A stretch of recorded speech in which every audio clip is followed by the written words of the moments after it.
What if the key to changing your life wasn't working more hours, but learning how to work the right deals? Meet Nathaniel Cochrane, visionary real estate investor, developer, and master strategist. Born in Brooklyn, forged in the fires of New York City's emergency rooms as a first responder, Nathaniel turned adversity into action, flipping properties, building rental portfolios, and structuring creative deals nationwide.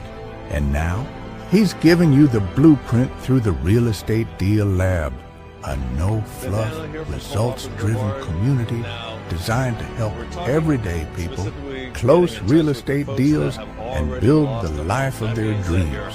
Doesn't matter where you're starting from, nurse, teacher, truck driver, or just someone ready for more. If you've got the will to win, Nathaniel will give you the tools, real skills, real assets, real freedom. Learn how to find off-market deals, negotiate like a pro, and build a portfolio that pays you for life. Close deals, close gaps, close on the life you were born to live. So don't just watch. Take action. Join the Real Estate Deal Lab. Invest in the course, apply for mentorship, and start walking in purpose. This is the moment. This is the movement. This is the Real Estate Deal Lab. Welcome, folks. Welcome to the Real Estate Deal Lab. I am super excited. This is the second live, and we have an amazing special guest. And we're gonna cue her in shortly. She is LaVonne Idlette. Hopefully, I pronounced that right. She is. She talks not only about the theory of generational wealth, but she is really a liver of it. She helps families and high net worth people and professionals think bigger about their assets. And also, where I saw her, she was on social media talking about family houses, and she's the reason why I started looking them up and figuring out what that is. Amazing live that we're going to do today. I can't wait to hear her insights. And yes, we're going to be talking about building wealth through your family compound. Yes, you can do it. And you know me, I'm always going to say you can do it. All right. And just do it. All right. So without further ado, I'm just going to have her enter the live. I'm super excited. How are you? I'm great. How are you? I'm good. Did I ruin the name or what? You had a better than a substitute teacher chance at it. So It is Idlette. Idlette. That was what it was. I figured I was getting closer as we went on. Thank you for joining the live for sure. Now, I did not know that you had all of these accolades that, you know, are amazing. But I really wanted to see that, you know, a little bit about what your thoughts were on building a family compound. And since you're an amazing strategist, I know that people will be able to hear, you know, some of your insights there. Oh my goodness. So I'm actually mentally scarred by the subject because Let me hear it. so my grandfather in about 1956 started assembling land to create a family compound for himself. And then eventually he had 6 children. And so as he parceled off the spaces and he ends up building his own house in the front of this compound, and he finished it in 1987. And then his children all said, I don't want to live next door to you, and said they didn't want the lots. So I want this to be the warning to every person that thinks that they are living too private of a life to live near their parents and all of that kind of stuff, is that, so mind you, my aunts and uncles who decided they did not want these lots that were inside of this compound live around the corner. My grandparents still mind their business. So it's not like I mean, you could always put a set of trees somewhere. You could put a little privacy fence. But Yes. why sell it? But so the worst thing that happened was when they decided that they didn't want to be in a compound, my grandfather ended up selling the lots to a developer, and there are 350 houses behind his house now, and he was very angry about it afterwards. But I am a firm believer that proximity has a lot of power. That's right. And so families that are close knit tend to have children that have more confidence, and and they have so many people watching their back that they get into a little less trouble. Right. Obviously, children are children, but at the same time, I am such a believer that a compound and spending time together, specifically having meetings talking about money and what we're doing and what we're investing and how we are going to build together, has a lot of value. We did end up investing together nonetheless, but we do not have the compound, and I'm very how was sad that about it. journey, though? How was that journey for you? You know, not only did you see it firsthand, right? I guess the mindsets were different. One person always has the mindset, and everybody else kind of like some variations or none at all. Yeah. How did you end up investing with them later on? How did that work? So basically, I had to be a bystander to a lot of bad decisions in my family, because when most of this stuff is happening, I'm firstborn, just a child, all the things. My grandfather, I think that's our whole generation, though. We were just bystanders, and then we had to build that confidence. Yeah, and you're like watching them make like group bad decisions as adults, just based on like right now scenarios. So my grandfather decided when he turned 50 that he was going to retire and take his wife around the world, and that he was going to leave the business to his sons. Obviously, this is the first set of bad decisions, but we're going to just say that if you have 3 sons and you have 3 daughters, but your 3 daughters happen to have master's degrees, we don't just give our things to our sons. Like starting there. But he didn't know any better. It was of the time. Right. And so my father doesn't play well with others. So he and I have a business together, but he's like, if everybody's going to have the business, I don't want to be a part of it. And so that business ends up dying. It was a landscaping company that did a few $1 million in just Banks landscaping. So that business ends up dying. We luckily do still have a family farm, which is Orange Groves, that is subleased to juicers. So we're gonna put a pin in that, what she just said, and we're gonna go right back to it. But go ahead. So at the point that I am in college, they're now coming back around. So fast forward almost 15 years or so, to the point that I'm in college, they come back around and they say, you know, we're all smart. We all have good jobs. We should be investing together. Mind you, my grandfather is a land hoarder. So every time he sees property for sale, he's buying it. And so we had lots of lots. And so the first thing that we did was do some projects together, because we needed to start with small projects just to see if we could work together. Because a bunch of chiefs and no one wants to be Indians is a hard starting point. Right. But the good thing is we have my grandmother. My grandmother is the peacemaker, and she's everybody's mama. So she'd be like, nope, this is what we're doing. And so it all worked. Stuff. We ended up every I call them sub branches now, but every sub branch put in 1/6 of the money. And so some of the sub branches had adult children that contributed as well. I think you lost a little connection there.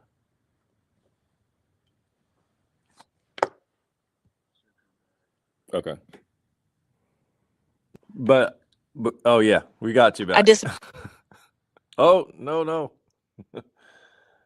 While she's queuing back in, just think about it, folks. The mindset has to be there, right? And you want to start with some small projects, like she said. Amazing advice there. And taking it from her, she's already living it and doing it. Yes, we got you back. Am I back? Yes, you're back. Hold on, let me put on do not disturb before anybody calls me back. Okay. Can you hear me? Yeah, I can hear you. You can't hear me. Perfect. I can hear you. Okay, I can't hear myself though. All right. Can you hear me? Excuse me. So fast forward, everybody puts in their 1/6. My grandparents donate the lots and we put it in a family trust together and we build two small multifamily, so two duplexes, and it goes well. We have third party management because we're all kind of not tenant people. We've all learned that we're way too sympathetic. Yeah. And so once somebody tells you a sad story, you're like, oh, okay. So no, you need third party management. Right. And from there, we just kept rolling the money. Nobody took any money out. We just kept rolling the money into more and more deals. So that pot sort of still exists. And now all of those properties pay the 18 adults a monthly distribution that I call enough money to survive, but not enough money to chill. So, Okay. because All we right. actually want the money to compound over time. Powerful. Huh? Powerful stuff. Yes, we're walking back. Grandma's asleep, and I'm on a call. Okay. So it seems like your family's right there. I like it. I really can't hear you. Oh, I don't no. know what that. So I can't hear anything you're saying. That's why I was wondering if you could hear me. Donville, are we working on that? I don't even know what to do. But let's see if I refresh it like this. Okay, she probably has to update her thing on her side. Wow, that's amazing advice. So basically, she just utilized a plot of the land. Her and her family use a plot of the land in order to later on have a distribution, and that's fantastic. I think I have you now. Can you hear me? Okay, I'm back and I can hear you. All There right. you go. There you go. I love that you did that. And then you disappeared the sound again. Oh, let me see what happened. You hear me good, Donville? Okay. Can I hear you? Get out of Can you these hear me now? people's yard. You can hear me now? Oh no. This has to be me. Yeah, he said it's he said he said it's on your end. Let me see. Can you hear me now? Hear me? No? Okay, I'm going to refresh it again. Okay. I really love that not only did she and her family put aside some land for this small project, which happened to be two duplexes, and now the duplexes over time is just paying them back a distribution of money. So imagine if when she did it several years ago, that's, somebody's retirement. Go ahead. Can you hear me? I can hear you. All right. Very good. Very good. So yes, we started doing that in 2011 when, and mind you, Florida was the best place on earth at the time, which I called it the best place on earth because it was beautiful, with stuff to do, and it was still cheap. Now, Right. expensive, but the point of we bought all this stuff so long ago that it has so much appreciation because people started moving here during COVID and all of the things.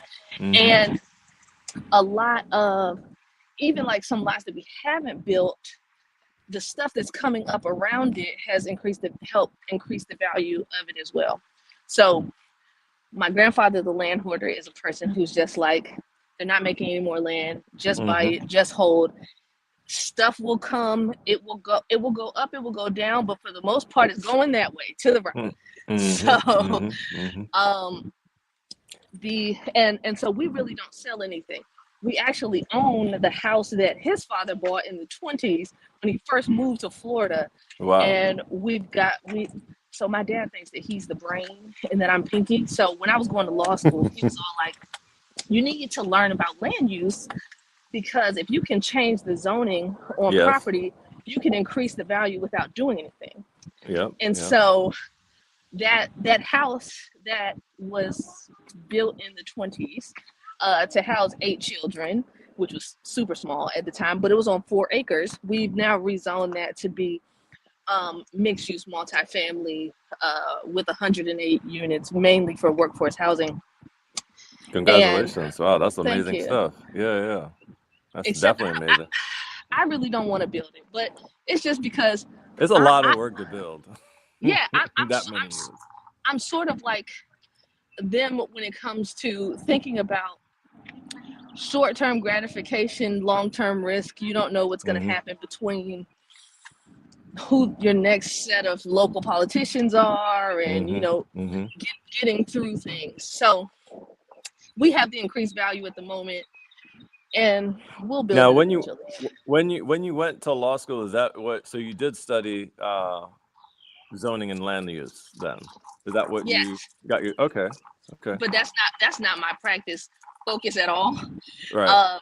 That's sort of like the secret sauce inside of asset preservation and accumulation of wealth. But so my actual focus is securities, which is when someone is explain it to the third grader in me. Okay, so a security is defined as when someone is buying interest in a common enterprise, which could be a business or whatever, with an expectation of a profit without being involved. Right.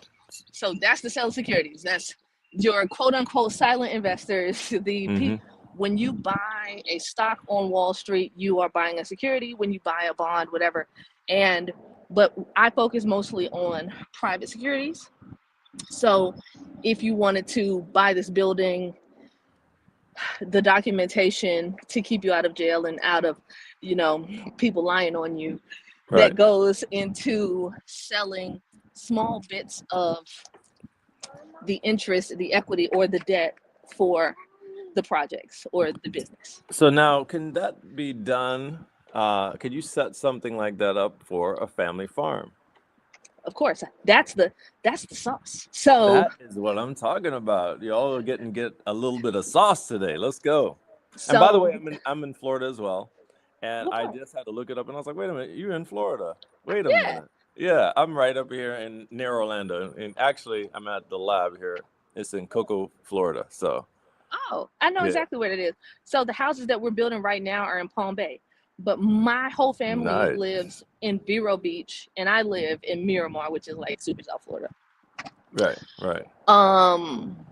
But what was I about to say? Oh, but the other side of my practice is complex estates for a reason, because all of these things interplay each other in terms of wealth preservation. I'm over here smiling because I'm like, we're gonna do some work together. That's what I'm over here smiling about. Complex. Okay, sorry. Sorry I interrupted you. I get excited about this stuff, so go ahead. And you said complex estates. I see money, folks. Okay, with the Real Estate Deal Lab, we're here to understand where the wealth lies. It lies in a lot of the complexities. Now, let's hear it. And most of the complexity is money is not money all looks the same, but what you call it matters. So if you take money in the form of a loan, that's debt. It's not taxable income, right? People know that already. But so the words that are used to describe money are works of art built by the IRS. So works of art. Yes, which is why we create family limited partnerships and things like that, so that you can have vehicles that invest, and you can have parties who invest, and the profit that they make is called carried interest, not income, because carried interest is taxed like long-term gains. not like income, no matter how much money it is. So So there's even no if it's bracket to $5, that. you getting taxed on that $5, basically. Of course. Wow. But imagine the difference between carried in. So this is why the Republicans and the Democrats fight, because they don't want to change words. So the carried interest rate is 24%. If you're at the top of the income brackets, if you bring in $1 million, the difference between calling it income and calling it capital gains or carried interest would be 40% to 24%. That's a lot of money difference. So my focus is making sure we have the words and the structures that can lead us to lower tax bills, lower risk, and simplified succession planning, because we don't like things like probate courts, because it's people who don't know you who get to decide where your things go. Right. People that you probably don't even like. Of course. All the time. and then on top of that, the only people who win in courts like that are lawyers. Yep, that's all they do. And you're one, but I'm telling you, she's giving. I'm you not the real that truth. kind. That's right. She's giving you the real truth. So the entire legal system, just like the financial system, is built around being able to create fees out of activity, and they're counter incentivized to tell you to do things in an efficient manner. So I am okay, in the beginning, let's set up the trust, the holding companies, the LLCs, the partnerships, and all of the things that segregate your assets. You want to keep it as clean as possible, because you want to be able to survive a lawsuit, an audit, people minding your business, all of the things. So you need privacy first, asset protection second, strategy to keep the money and grow the money, and then you need some place to give it away, because that makes your life better. When you're a good giver, you'll always receive more. So that's my 5 pillars. Wait, hold on, folks. She just said, when you give more, that has to be a quote. We got to get you on a quote. That's a quote. That's a quote. We have quotes in the Real Estate Deal Lab anyway, so I love that quote. That's good. So the 5 pillars, go that over one more time. So the 5 pillars are actually P's. It's privacy, protection, preservation, propulsion, philanthropy. Wow. And so creating your own assets, which is what securities is the propulsion piece.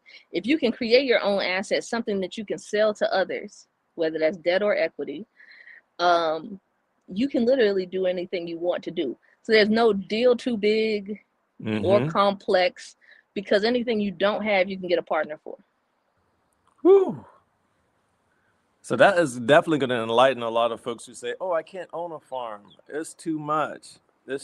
They want it, but they might not know that, hey, listen, if I partnered up with family or partnered up with people, it becomes attainable. That's powerful stuff. And that's super important, because a part of our small blessing, sometimes things happen just like serendipitously or lucky.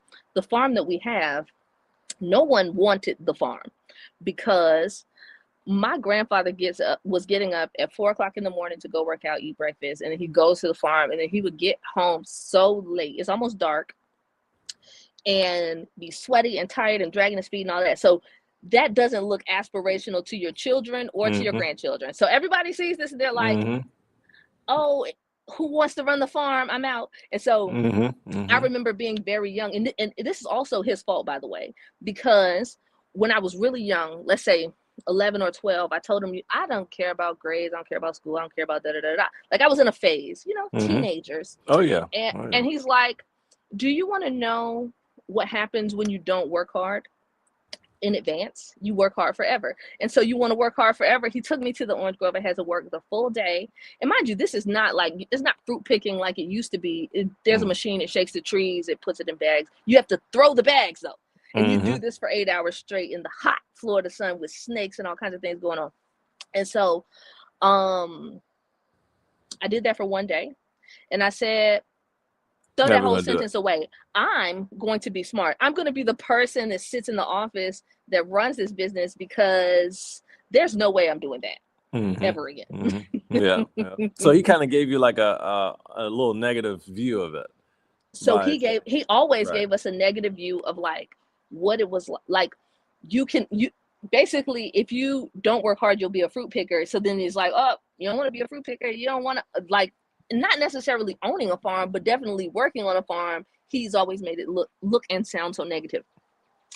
And then, but I've always been a person who loves fresh everything. So we have like mango trees and pineapple trees and all kinds of stuff in our yard. And but the blessing part, because everybody's like, I'm out, I don't want that business, that the person who becomes the master lessor comes to us because they had a contract with Publix to supply all of the orange and grapefruit juice, and so they just needed more trees that were mature, and so that worked out for us, and we just get a little check in the mail now. So that's been a blessing. So now, did you sell that land, or did you hold it, or you use? I heard you said you leased it out. So how was the structure like that? How does so families? Yeah. Some families don't want it. They want to have it, right? They want that security, but they might not want to actually be the farming side.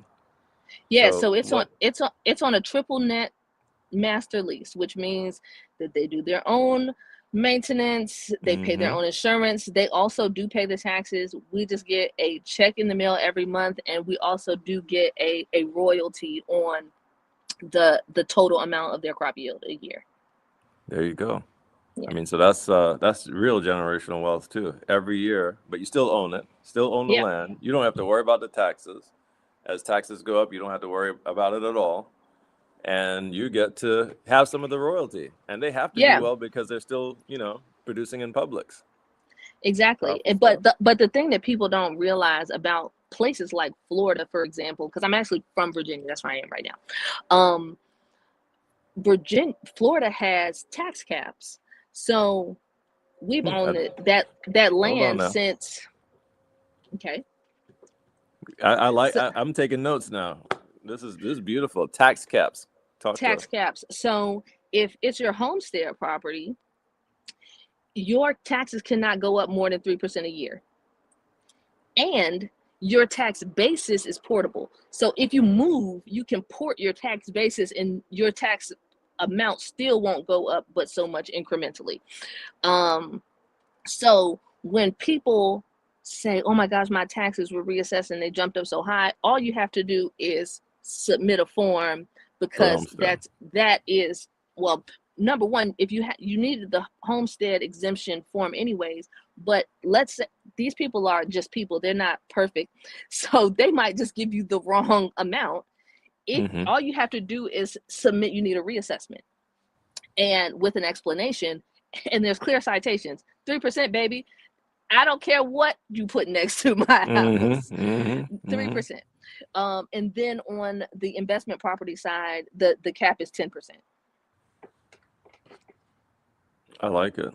Now, the other thing that Florida has that's sweet, the homestead protection, is that if you are in city limits, it's only up to a half an acre. But if you're outside of city limits, it goes up to 50 acres of homestead. And why homestead is important is because only a creditor that has to do with that property is the only one that can force you into foreclosure. That's important because, and this is why people move to Florida, by the way.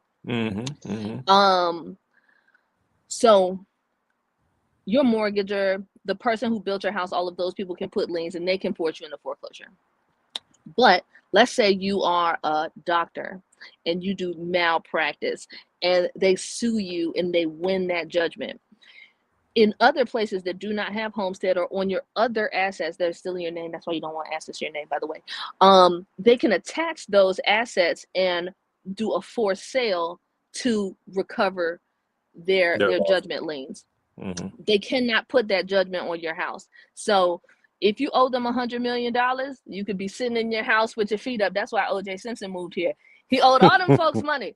And he's like, I'm gonna just buy $100 million house in Florida and set all my money inside of the house. Now you can, then you can just get loans, cash out refis. I don't have no money. I still don't have no money. This is just loans.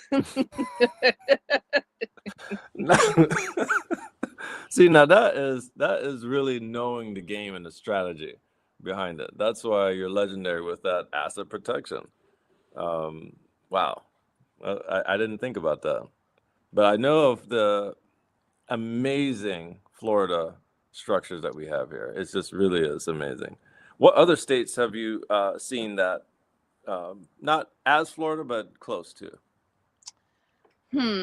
So Oregon doesn't have sales tax, so we like that. So Texas has some similar rules. They have higher tax rates in general, but they have things like no renewals for LLCs. So once you have it, there are no fees. Same in Pennsylvania.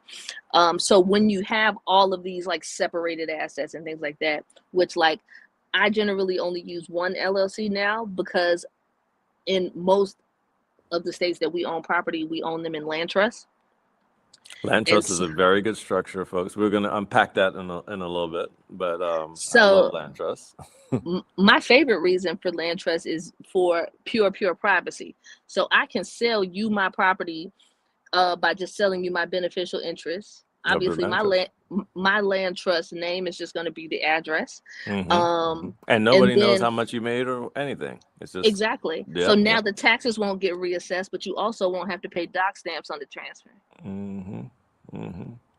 Yeah. So anywhere I can save $1 or $2, I'm in. That's right. That's right. I see Camille has a question. She said, how do you qualify for the loans? Like if you did that $100 million deal and you got out like OJ. Are you talking about, so it depends on what we're talking about. If you're talking about a house that you live in, qualifications are 100% based on your ability to repay. Your ability to repay, which is why they focus so much on your income or the assets that you have. Right. And so if you intend to live in it, they're going to be looking at worst case scenario, bank statements, tax returns, profit and loss if you own a business, or your asset statements if you don't have income, because we can do like asset depletion type loans, which most people get on Beyonce's internet and tell people if you have $1 million in the bank, it's worse than having a W-2 that makes $50,000. That's actually not true. But they just don't know about different loan types. So you're not going to qualify for an FHA loan, but you will qualify for an asset depletion loan. They just require higher down payments. But one of the things called asset depletion loan, right? Yes. But one of the things that I tell people when they are thinking about their strategy as it pertains to filing taxes, for example, because business people, we love to deduct everything. So Once you deduct everything, you look poor, especially itemized deductions, because it looks like you actually spent the money. But to me, I say everything is about a trade-off.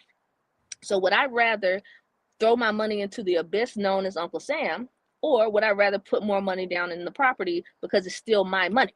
I'd rather just put more money in the property. Makes sense. I'm going to write it all off and just put the larger down payment, which would be 10% if you live in the house, 20% on investment properties and things like that. And I'm always, okay, so I hope this is not a Dave Ramsey show, because I am definitely a pro loans person. Put down as little as possible, because you are taking the least risk possible. You want it to be especially if it's a house that you don't live in, you want, as long as it cash flows, you're good to go. 100% loan. I don't care. Like right. And now I have a quick question. Going back to, I got a lot of notes here now. The idea of putting the debt in basically like a securities. Like if I said I have a property and I want to get out from a loan and I want to make sure that people that I know want to invest can invest in it. How would I set something like that up? I know it's going to be a consultation No, for I'm gonna tell you right now. but tell me right Okay, now. Yeah. so there are two ways. Now, there's the way that people on the internet do it, which I think like you set yourself up for a little bit of litigation in this way. Mhm. So it depends on how much money we're talking about. So let's say Let's say the prop 300,000. okay, boom. Let's Yeah. say 300,000, but the people don't have 300,000. They might Right. got 25 or 50 or 100, right? Right. So the way that the internet's people do it, they will get a note and they will give a note to each person. So that's perfectly fine as long as the people know that it's first in order. Mhm. So each person after the first person is subordinated underneath. So if you run out of equity, meaning like you end up underwater at some point and it gets a forced sale, the last people might not get paid. As long as they know that and it's disclosed to them, that's completely fine. It's messy, but it's fine. The better way to do it is you create a securities document that gives everybody an equal share to the same position. So it's a debt note for $300,000 syndicated between many lenders. So whatever that amount may be, let's say the amount is the 300,000, a couple people give you 25, a couple people give you 10, a couple people give you 100, right? They all share first position, which means is if you're in a forced sale, they get a pro rata piece. So there's nobody who gets nothing. Mhm. So That's they the get their most important initial thing. investment and whatever. No. Oh, What? talk to me. Okay. See, I love it. Good. Okay. So lenders get, when they're servicing loans, lenders get maybe fees if they charge some upfront. So points or whatever. Sometimes you do that. They get the interest that they charge, and then they may get penalties and fees if you are defaulting on the loan. That's it. So Mhm. let's say, in this particular example, $300,000 property, it takes you much longer than you think to build it, so you're going to walk away, but the land will sell for 500,000, right? Mhm. So you didn't have anything that was cash flowing, so you was just spending the money, boom, boom. So that's generally what happens when people default, is some actual problem. Mhm. So you're able to sell, you're able to sell it for 500,000. The only thing your lenders are going to get is their principal, the interest in the fees. That's it. Every dollar above that is an overage, and it goes back to you. Okay. So you can still have profit So it's in kind of like even the same thing as a regular lender, basically, even though yes. you diversified it into each people So that you know. Right. so Okay. it's basically you creating the asset just like a bank would. So when I set up a syndicated loan to buy something really expensive, a lot of times the banks are only going to give you a piece. So it'll be a syndicated loan for like let's say there's a master plan community, they need $1 billion. You might get 100 million from Citi, you might get 250 million from Wells Fargo or whatever the case, but they're all going to share that same position, and they're going to be able to, and they're just going to resell the paper, but They resell the paper immediately. immediately, because Immediately, as soon as in, it closes. in the lending business, you are more focused on how many times you can turn the same money per year to make fees versus trying to like get monthly payments. Okay. Okay. Yeah. We have a lot. You're gonna have to show up at another one of these because we got more. I know. I we're ran off going on a down. We're tangent. going down rabbit holes and I rabbit know. holes. And it's fun though because again, you love it, and I we can do. definitely see that you love all aspects of real estate and basically the financing part, which is amazing. So I've been in lending longer than everything. My first, I guess, professional license was a mortgage broker. Okay. All right. And then Mm-hmm. I saw you online talking about family houses, and I was like, wait a minute, she's talking about family houses. You were the first one that I've seen in our in the demographics, right? Have you ever But seen the show Greenleaf? I'm supposed to see it. I have not. Okay, so it's my favorite version of a family house. It's literally like everybody has their own quarters. And so when you go into your quarters, you have like a mini kitchen, like a living room, your bed, your bath, ensuite, all of that. Mm-hmm. That's it. Oh, did we lose you again? Okay. Can you hear me? I can hear you. Ah, now I can't hear you again.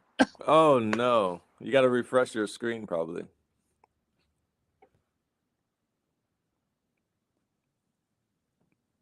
All right. We lost her for a quick second, but a lot of game being shared with you. And of course, this is what the Real Estate Deal Lab is all about. I mean, you're getting it streamed live right now. She went over everything from asset protection to the lending side and how you can structure a deal that actually will work, sharing a lot of the perks of having land in Florida or having assets and real estate assets in Florida. Legendary. That's where we're living right now. And I love that she said just being in the proximity of this type of knowledge is really the key.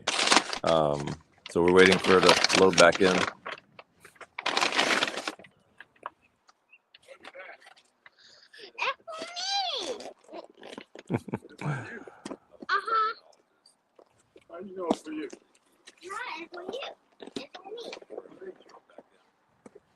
I'm here. Okay, you're there. All right. Oh, take this in the house and let him cut it open for you. It's a unicorn. Me. Huh? Me.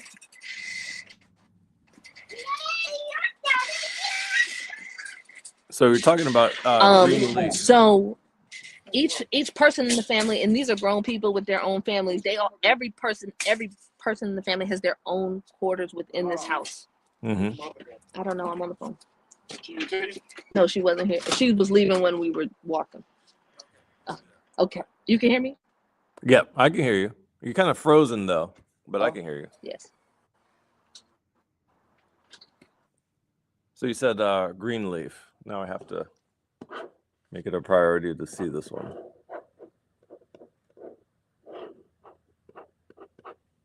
I think we lost her again, but yeah. Again, very amazing, a lot of amazing knowledge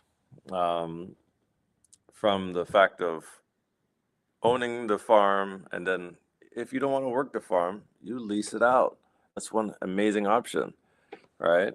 And I want to definitely dive a little deeper on how she was able to find those folks or create that deal.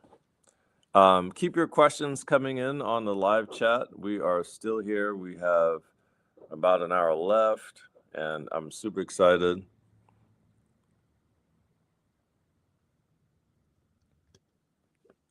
Securities license. Yeah. So what she has those licenses and does that.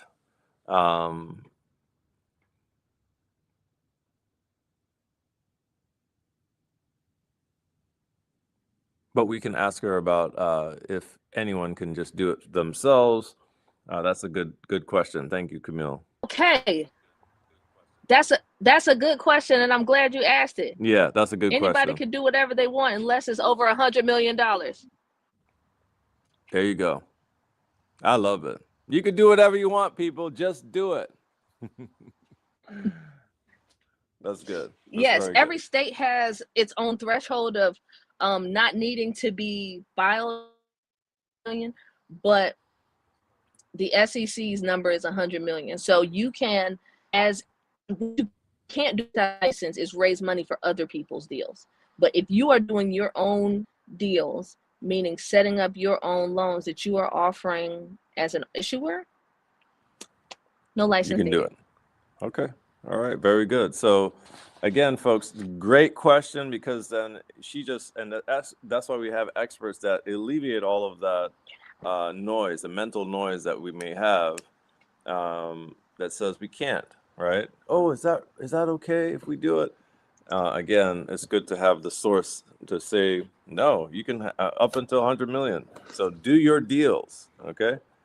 All right. Back to the, if you have any other questions, folks, definitely, Camille, bring them through. Very good. Let me check the comments here again. Yep, paper pour. Asset rich. That's me every day. Our friends on the island runs display. Okay. All right. So, all right, back to you and your concept of the green leaf.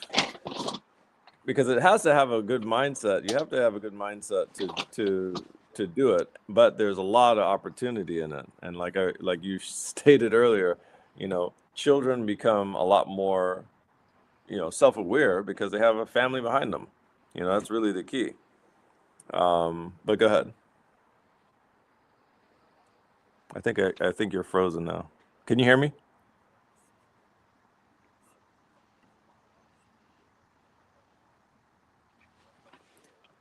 Can you hear me?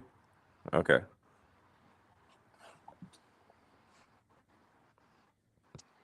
Yeah, I also it, I was about to say, Dr. Horton is No. Our connectivity.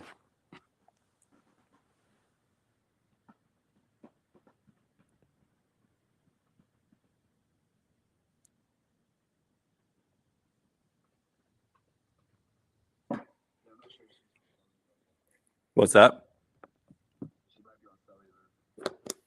Oh, okay. Let me send that message to her to go off of cellular.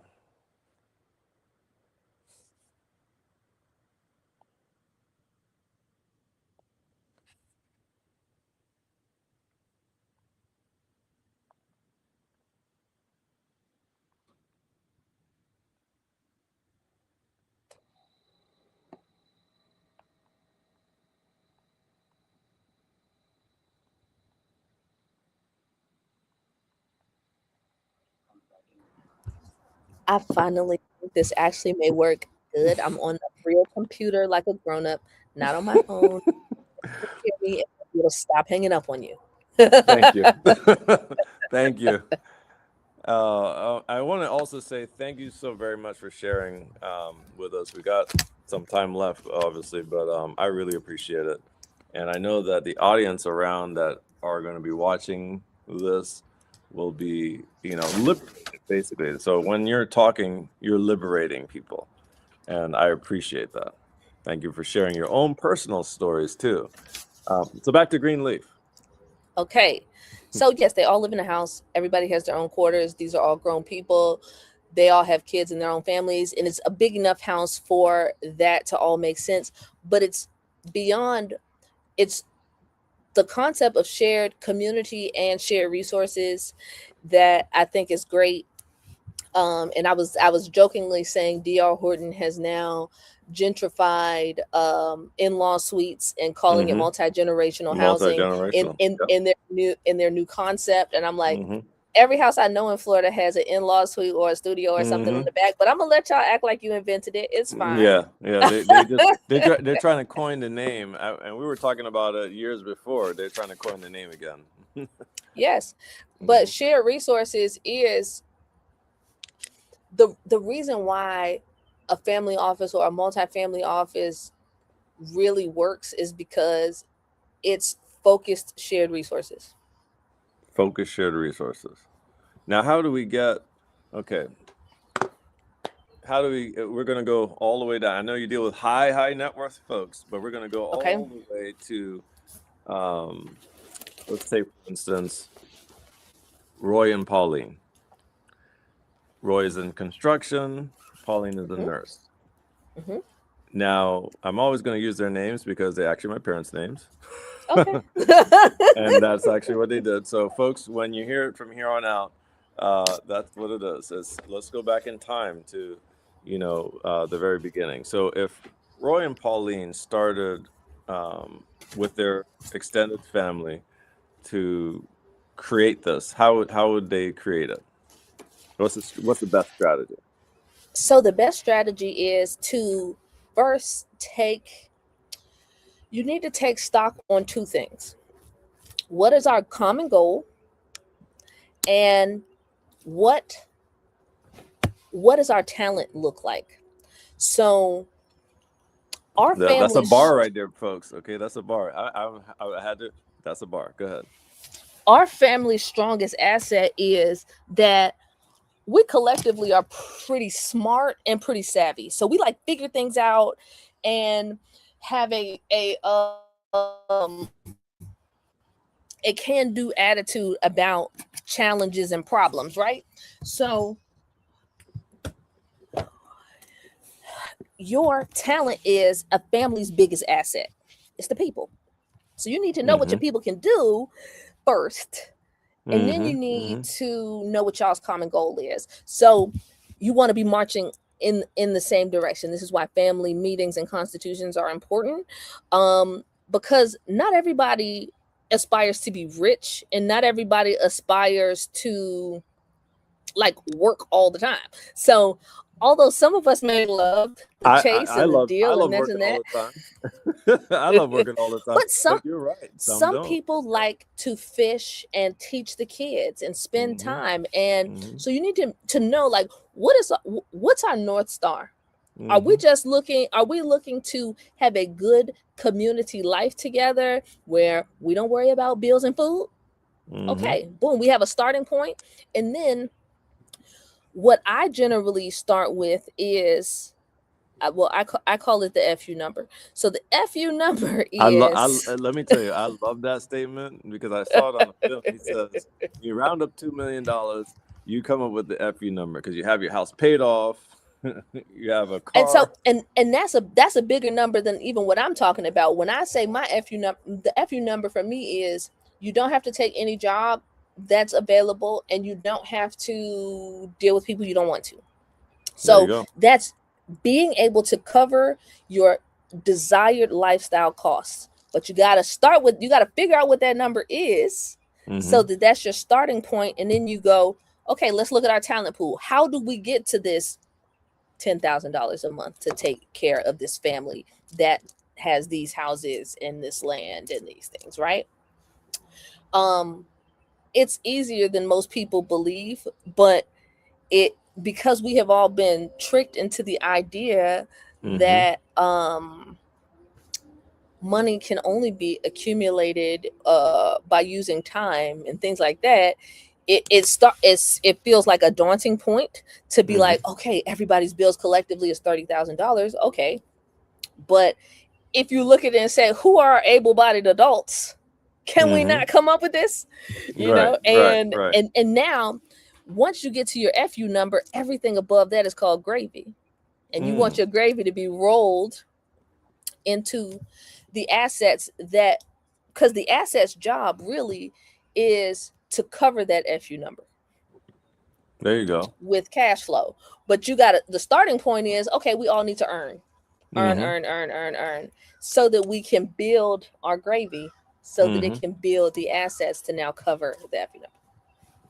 Gotcha. So you have the number in mind, and then you build to get to that number. You have family meetings in order to engage, right? And so for us, our young people, we focus our young people on 3 important skills, which is why I actually think that like Mormons are very successful as a group, because they all get put into very uncomfortable situations really young and forced to sell something that's hard to sell, which is like salvation. Like no one wants to answer the door for you. So you learn to deal with rejection. You know how to deal with people, and you know how to deal with being uncomfortable. So the thing that I sort of, there are those 3 things are important, but then also the skill of not needing. I call that like relaxation, not needing. The easiest place to sell from is the place of not need. That's right. So when you don't need things, you get into the space of like, if they do it, they do it. If they don't, they don't. But that's a muscle. You have to build that confidence that you don't need it. It's more to come. There, you know.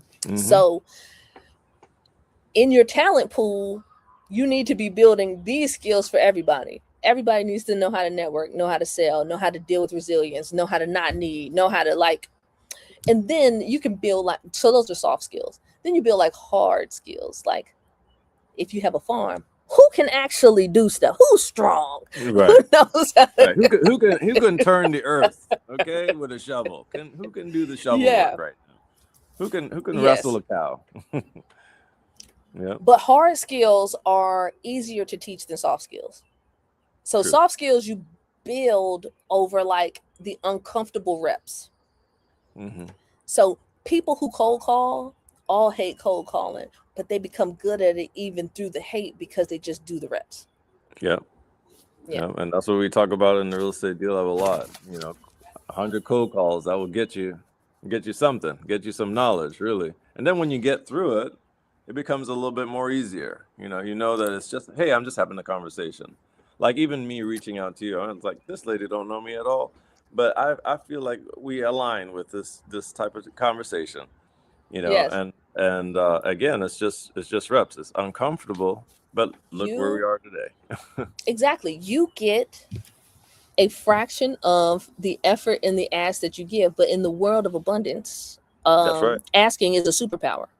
So most people, Woo, I think that's you just be dropping bars. Hold on. In the world of abundance, asking is a superpower. Woo. Most people are more willing to help you than most people realize, and I think that, like, unfortunately, there are small things that are like ingrained in our culture that we have to unlearn. One is it's okay to make mistakes. Right. In public too. It's okay. Fail forward. It doesn't matter that somebody's gonna say I told you so. All of that don't matter. So let Clear yourself that make off. mistakes. Right. Let it go. Like I get it. You got whooped because you made a mistake when you was a child. Let it go. Okay. Now, the other thing is putting people in your business and asking for help. Very negative feelings. Yeah. Lots of people have it. Okay. But in our culture, it's probably worse though. In real life, yeah, people want to help you. Now, don't just be a asker who never pays it forward to others, because that makes you a taker. You have to, everybody has something to give to others. So that's why I say, in the world of abundance, when you are a giver, you get way more in return. I've never ever sold anything because I spent all my time, like you said, I know you're gonna have a consultation. Nope. If you ask me the question, I'm gonna answer it. Now, don't ask me to do no work for free, but if you want me to tell you something, sure. I love it. That's beautiful. And I think, thank you, Donville, for putting that up there. In the world of abundance, asking is a superpower. And you have to give. You have to be a giver. Yes. Like a go-giver. That's right. Say?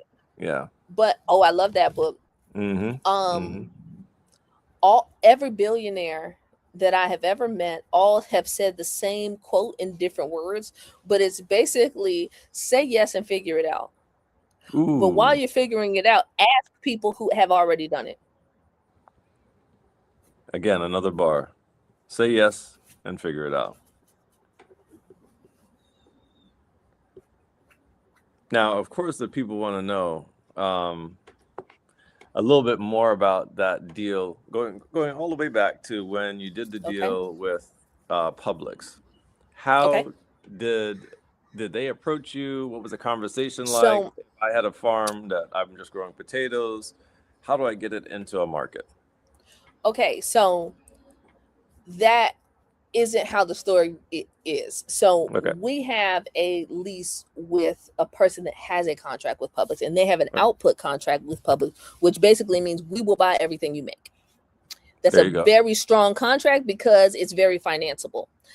Everything in writing is in writing for a reason, and it creates currency in the form of a future promise, right? So banks finance on contracts and purchase orders and all of that kind of stuff. So if you are a person that has a farm that wants to get into a store, they have departments of purchasing, and you want to be on their list of their go-to vendors. And you do that by I'm the queen of the cold outreach. Like, who on LinkedIn is doing purchasing in this business type, and just call and ask questions, because like I said, asking is a superpower. And there are two things that is almost like, it's almost like a little bit of magic sauce to it. Mhm. So being a novice, people will underestimate you I and give you love way more information than is necessary.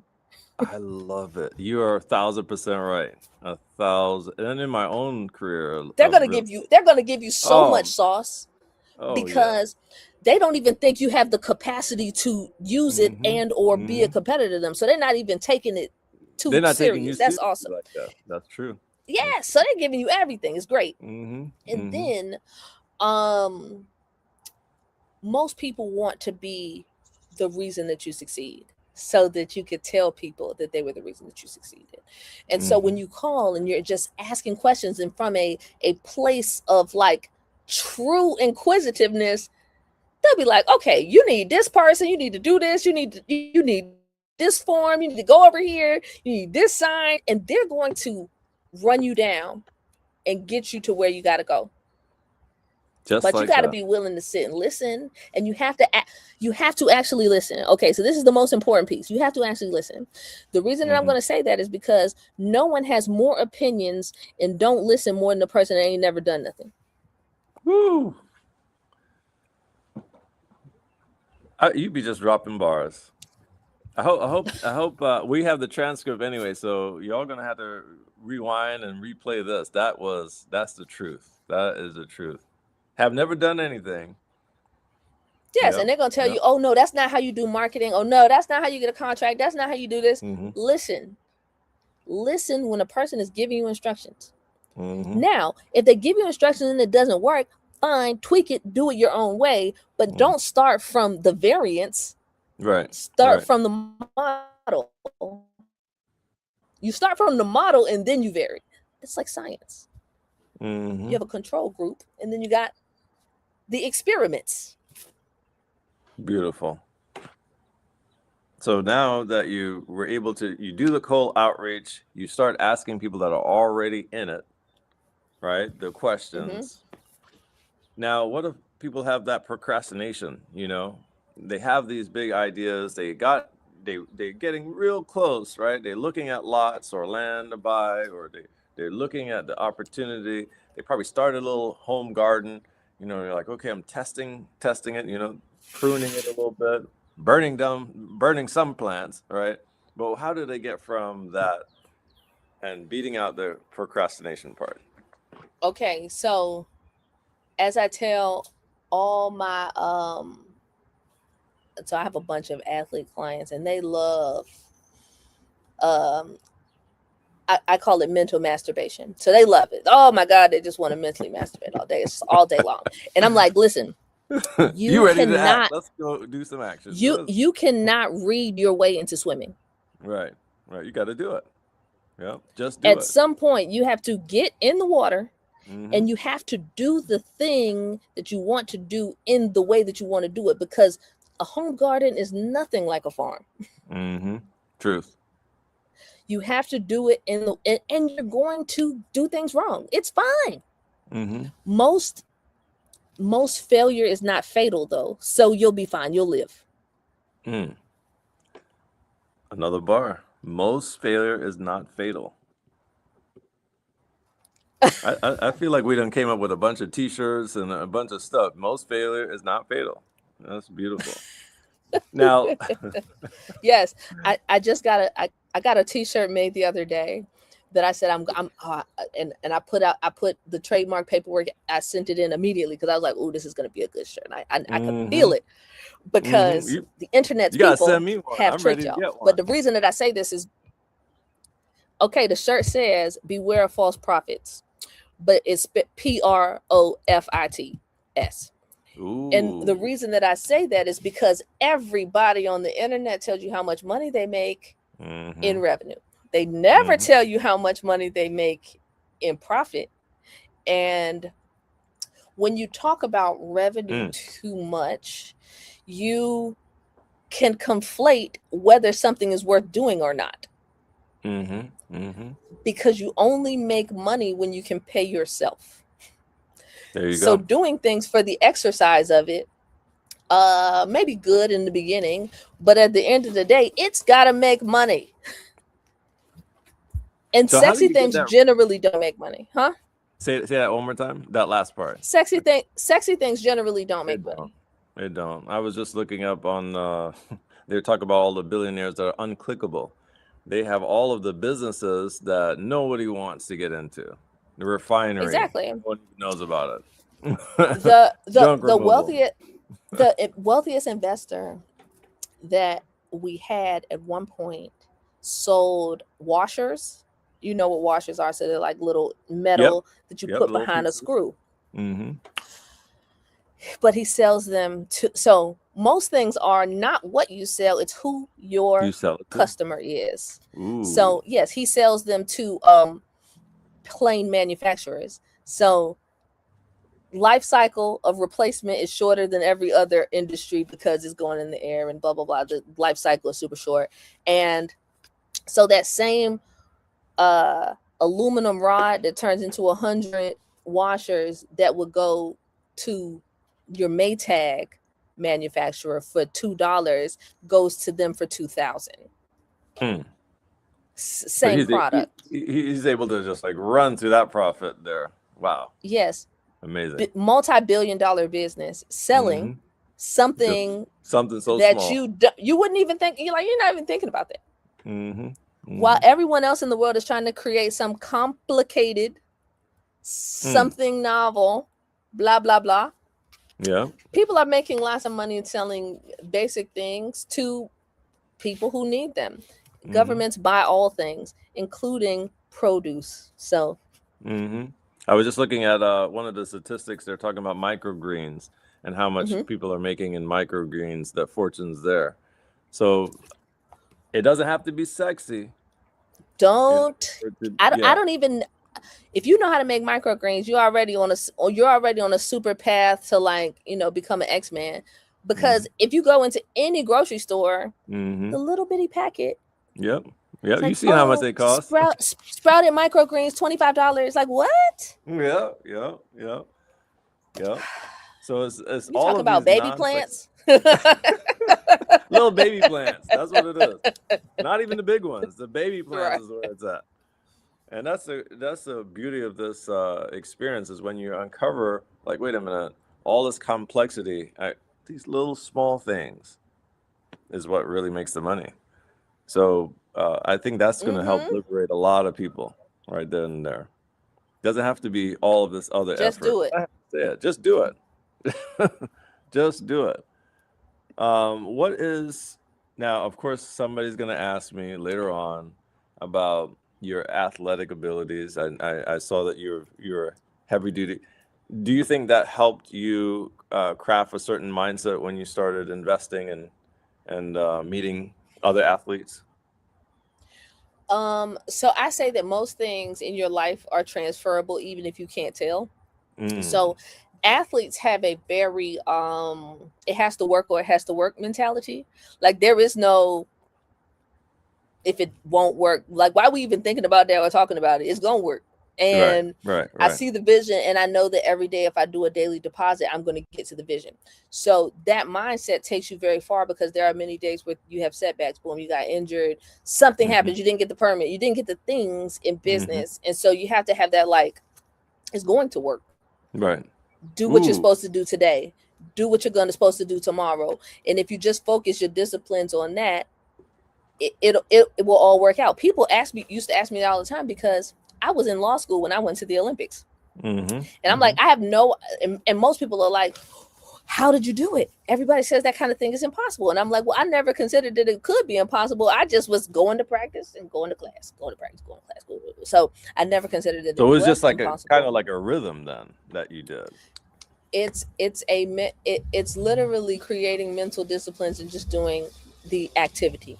You know what activity has to be done. You just have to do it every day, even when you don't feel like it, which is the actual way to be successful. Because like motivation wanes, it goes like up and down for every single thing. Exactly. So compound discipline. I can tell you the difference between, so some people think that they have to be brilliant, but consistency beats brilliance all the time. Every day. Every day. And There's so so many you different take, tales like that. yes. So many. So athletics makes you mentally disciplined and you become consistent because you just have to go every day. No one cares how you feel. No one cares if it's raining Mm-hmm. or, that your dog is sick or whatever. That entire 10 years that I was a professional athlete, I practiced Monday through Friday for 6 hours, no matter what.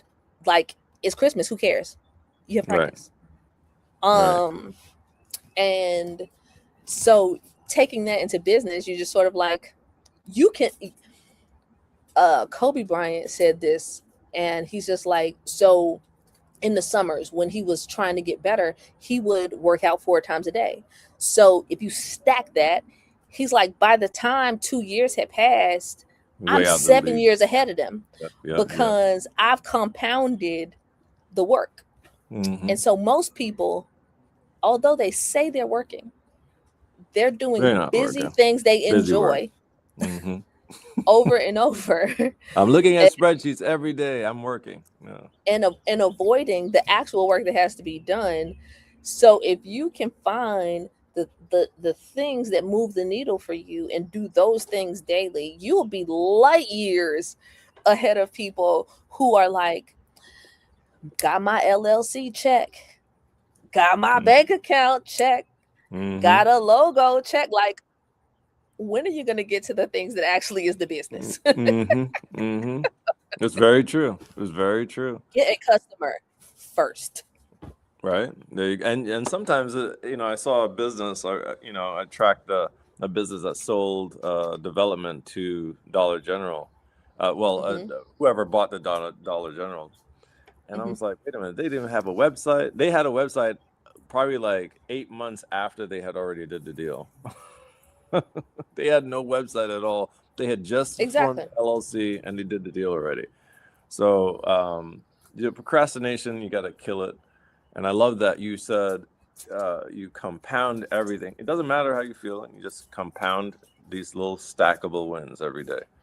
That's some powerful stuff. Exactly. And so the other thing is that confidence is a muscle. So you build confidence by doing what you say you're going to do and proving to yourself that you are who you say you are. And so as you do that, you'll be like, dang, I really could do it. And then you do something harder, and then you do something else. And so you have to almost brainwash yourself into doing activity so that you can build more confidence. Yeah.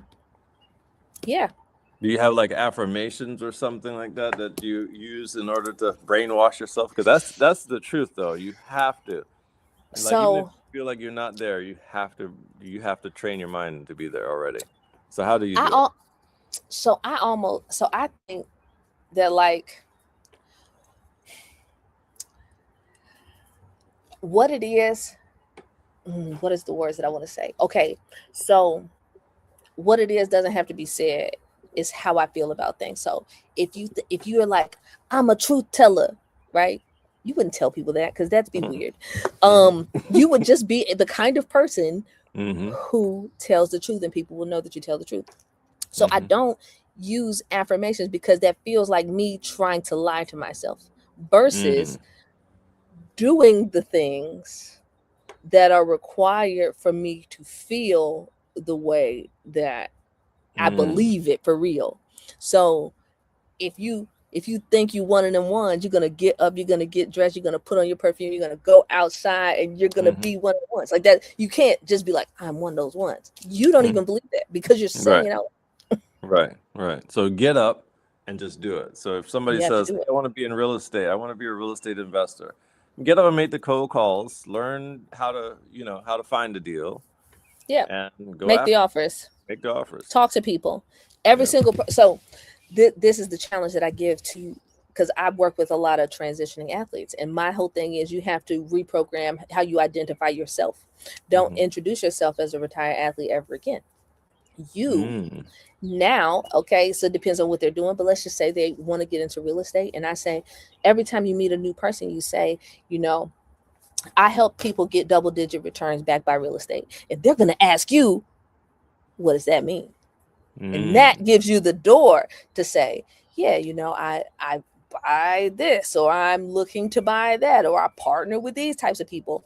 It's giving you a smooth walk into a conversation, because the way that most people introduce themselves is like, I'm a real estate agent. Okay. That does not make me want to talk to you more. It makes me say, okay. Right. Nice There's to a meet million you. of those. I'm a real estate Yeah. agent that also helps veterans, and I care about the community, maybe crafting it better, just like you said before. Everything is just about the words, the way that you frame who you are and what you do makes people either interested or disconnected, or it could just be like blah, which is what most introductions are. It's sort of like, hi, my name is LaVonne, nice to meet you. Cool. Where are you from? Florida. All right. Goes nowhere. We're either gonna force this, which, like, I'm a force this kind of a person, but that's also something that you should challenge yourself to do, and that's talk to strangers every day. If you want to be in the business where you do deals, you need to talk to strangers every day, and you need to. Every person is a potential partner, a potential investor, a potential vendor, a potential. Who knows? They all do something, and so you have to challenge yourself to talk to strangers. I get it. Most people are also. There's a mental thing about talking to strangers, you know, how Stranger it danger. looks and feels, and all of that. But I'm like, I said that the first probably 100 clients that I got was me sitting next to strangers at bars and saying, "Hey, what you drinking?" Whoa. I love your unicorn outfit. There you go. There you go. So, of course, people are going to ask, were you ever starstruck?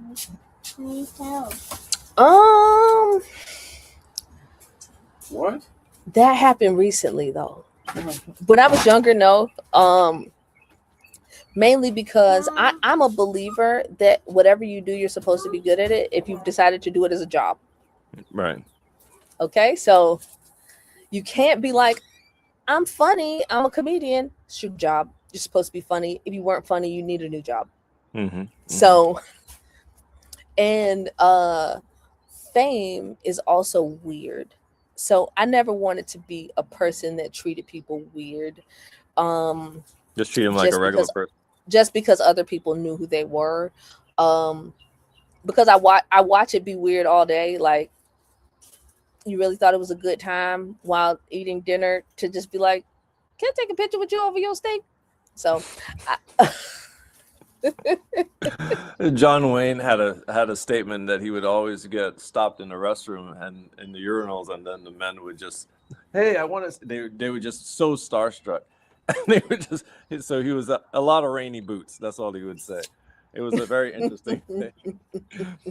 So you're right. but once I was sitting, I have a mentor, and he lives in a community that I guess has a lot of famous people in it, in his golf community. So we're sitting in the golf club, and I'm not going to say what I actually said, but let's just say I said, this is amazing. This is a great place, because everybody was like business people. You didn't have to dress up to go to this golf club, which is a thing. Like, you could wear jeans. They had Hennessy mixed drinks. People were playing spades in the back. I was just like, oh, wow, that's interesting. This is Black people heaven. So right. I love it here. Now, so we are sitting and we're eating, and Chris Tucker comes in, and he's just like, oh, you know, I need a donation for one thing or another. And I'm just like, that was probably the first time that I was kind of like,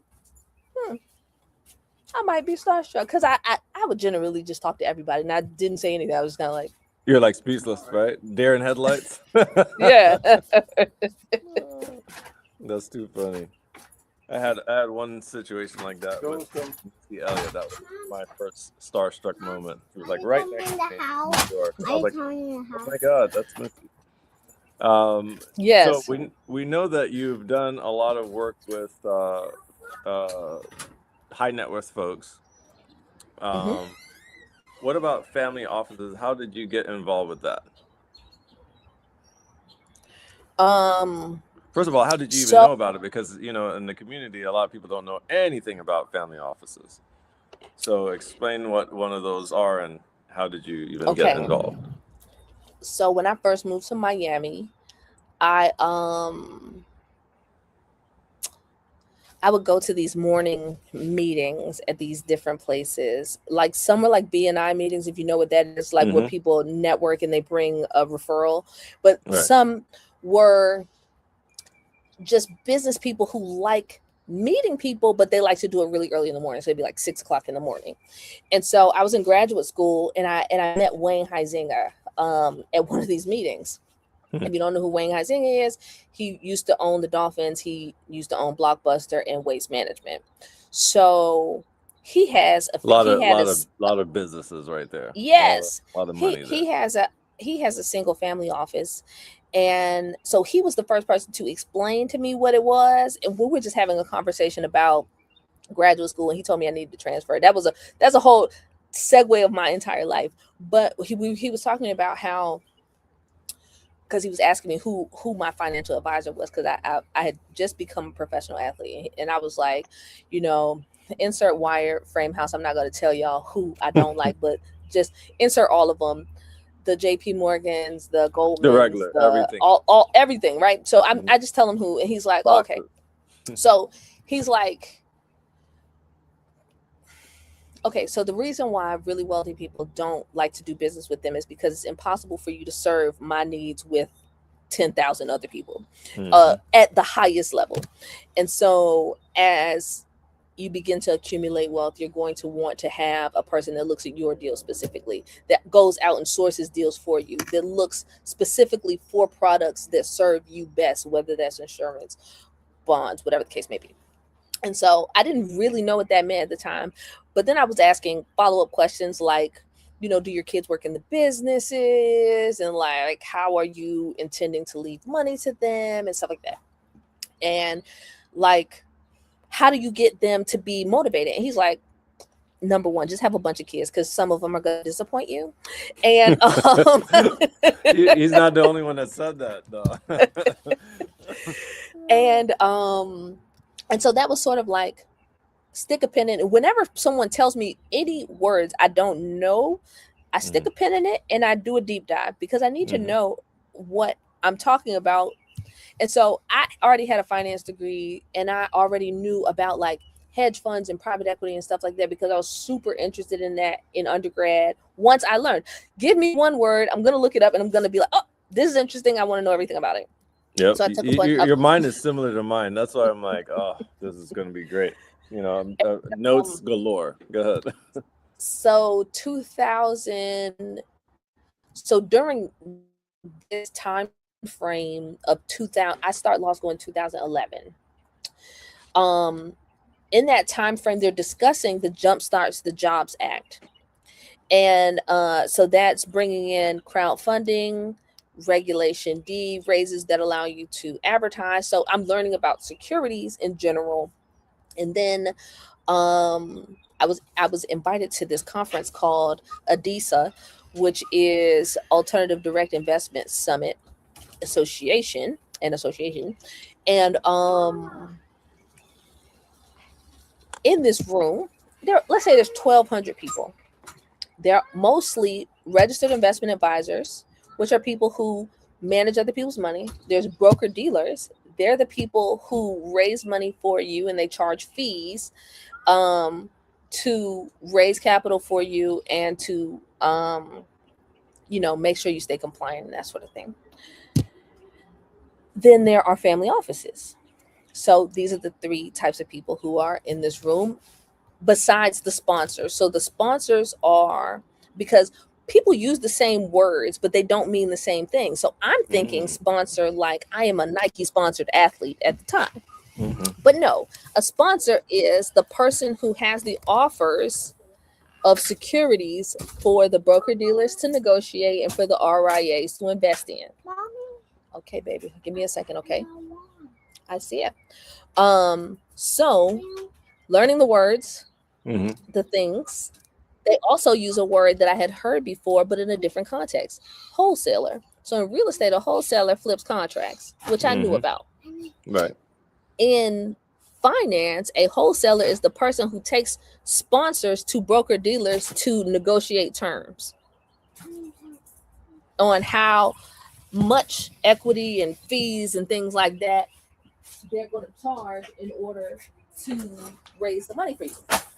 So, boom, I meet another person who has a family office, and this lady. So there's 5 ladies. One of them happens to go to law school with me, and she works in a due diligence firm.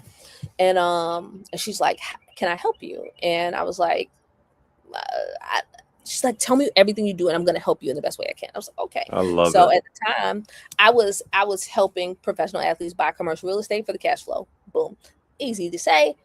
What size deals? $1 to $5 million. She's like, "Can't help you. The deals are too small." Don't you love when that happens though? When somebody tells you, "Man, your deals are too small." Broke my frame. Because I'm thinking I'm doing big deals, because I get warm reception most places. So then I say, "Okay, so what size deals do you do?" She says, "Well, the smallest check we can write is $80 million, and we can't be larger than 20% of the capital that you raise." And I said, "Oh, so you're trying to tell me?" So now I'm like, she's trying to tell me 1,200 people are doing this? And she's like, at some varying level, but most people's minimum check size is going to be somewhere around $5 million. And nobody wants to have to produce documents for you. So they got to be a 20% or smaller allocation. Okay, cool. So go home. And that's when I started talking to my grandfather about all of the miscellaneous things that he has bought over the years and all these holdings and blah, blah, blah. And I set up a family office for him. Beautiful. To simplify partially the taxes, partially just like at this time, he was probably 80. He ends up living to be 92. He married for 70 years, have accumulated way more stuff than most people can keep track of. Also, one of the things that I learned at that time was, because I watched this happen within a family office, when someone passes away, most people don't know what you own. Like the stuff is all over the place, and it ends up being lost to taxes because there's just not nobody knows where it is. A tally enough of like who should be being paid and where does the money go and what all is being held by different entities and all that kind of stuff. And so that accumulation and organization was important for me to see and how other people were setting it up. And then I read this book, Made in America, which was about Sam Walton and how he set his family office up. And very good. Oh, story. Amazing. Yeah. And he learned from his wife's family, which is why like information and access is the only unfair advantage in the world. So who you're around and what you're being privy to is going to change the trajectory of your life. And so I make it a point to just be in all the rooms as a fly on the wall and the underestimated person, which is why I call my crew the lethal nerds, because when you are underestimated, you are lethal to others because they don't even see you coming. So you can get better deal terms and everything because they don't even value. Yeah, right. So, cool. And then nerds, because nerds have an insatiable desire to learn. Right. And that's what the Real Estate Deal Lab is all about. It's just folks that want to nerd out on creating opportunities and also sharing them to the community that really needs it. I know that we have taken a lot of your time today, but I would love to have you on again. And I want you to shoot me your contact in the DM there. I would love to reach out further. Thank you so much. I hear the little ones over there. I'm like, I don't want to be hated by her family right now, but we just trying to talk, give the information to the people. Yes. Wow, a lot of insight. I'm a geriatric parent, so my 3-year-old being like, "All right, Mom, that's enough meetings, Mom." But generally, as long as y'all are okay, I'm okay. She and I are about to have dinner, but I appreciate you inviting me. I would love to come back. I hope this was not I hope this was more eye-opening and insightful, and hopefully like gave you a little nugget enough to make you want to do some research and not overwhelming, because in real life, life's a buffet. You can literally do anything you want. And you I could be love anything that. you want to be. And so you don't have to be what each of us is. You don't have to do what each of us do. There's plenty of other things to do, but you do have to be insatiably interested in it enough that you can get a small nugget or two that's going to give you an unfair advantage in that thing. Information and access. That's it. Information and access. And you have a lot of that. And I appreciate you for sharing it. You drop a lot of bars. I hope you all know I took notes. I've been invested for a decade, but I took a lot of notes. There's so much leveling up there. Thank you, Miss LaVonne. Yes. Last name again? Idlette. Idlette. I got it a little bit at the first time. I just wanted to I don't want to ruin it. But thank you for sharing it. And I know this is going to help tons of people across the world here. Compound discipline, we have that in the world of abundance. Asking is a superpower. And thank you for sharing all of your superpowers with us today. You just gave us a little snapshot, but a lot of wealth in it.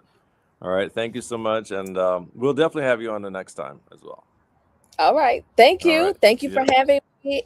And you guys have a great evening. How can they reach? I know your handles on social media. If you want to shoot one of those out. So I am LaVonne Idlette on LinkedIn. That's probably the easiest, fastest way to talk to me because I check my messages there. On Instagram, I'm Lala Hurdles 2. On Twitter, X, I am Idlette. And my website is lalahurdles2.com. All right. Sounds good. And we'll post it and drop it in the comments when this goes live for everybody to see again. And thank you again. Thanks. All right.